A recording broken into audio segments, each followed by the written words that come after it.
And now joining us from Los Angeles is former Los Angeles Mayor Antonio Villaraigosa. He's also running for California governor in 2026.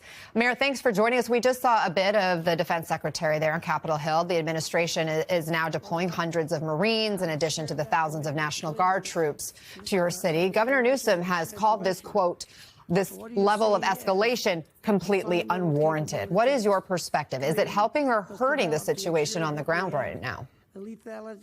Absolutely hurting the situation on the ground.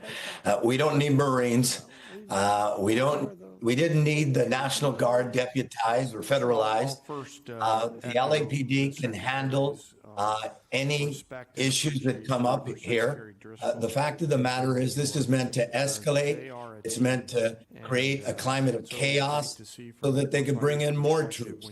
And it's a distraction from his big, beautiful bill, which is wallowing in the Senate right now. Let's be clear. When you come in with military fatigues, with ski masks, something we've never seen before in this way, terrorizing communities in the way they have, separating children from their parents, going into places of work and worship and schools, just absolutely unacceptable and un-American.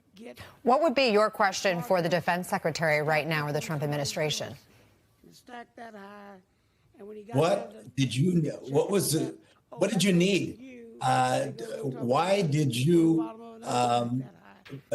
deploy these troops? Why did you support the president's decision to deploy these troops in this way? What are you trying to do?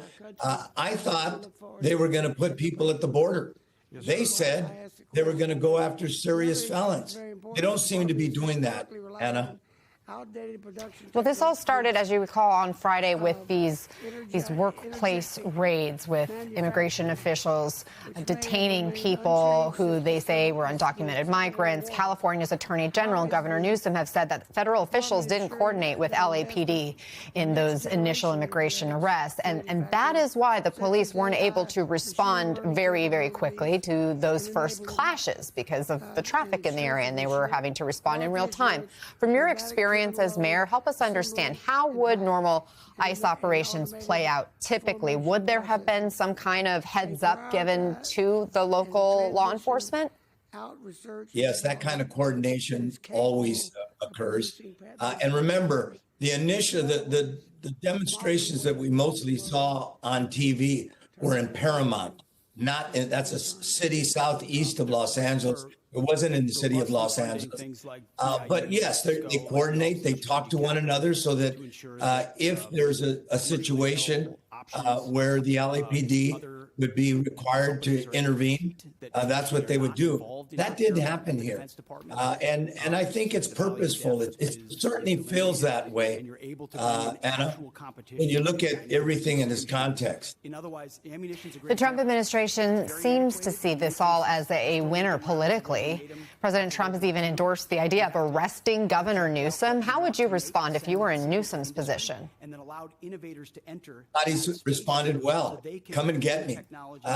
This is the United States of America, okay? People have a right to protest. We have free speech in this country. They have a right to demonstrate. They should do so peaceably. But at the end of the day, to say, well, the things that come out of this man's mouth, President of the United States talking like that, it's a threat.